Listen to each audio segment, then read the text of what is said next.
Budget কত?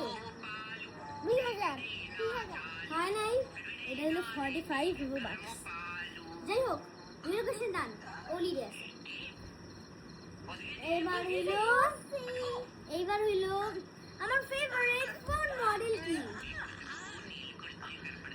Bugatti.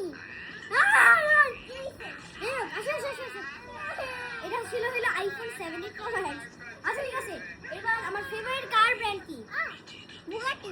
ওকে, এই মোহাম্মদ হচ্ছে সামনে আছে। এইবার হইলো আমার ফেভারিট ফুড কি? গাইস, এটাই ছিল আমাদের ইয়া। ও একটা কোশ্চেনে বলতে পারে নাই, যেন না কাঁদবে।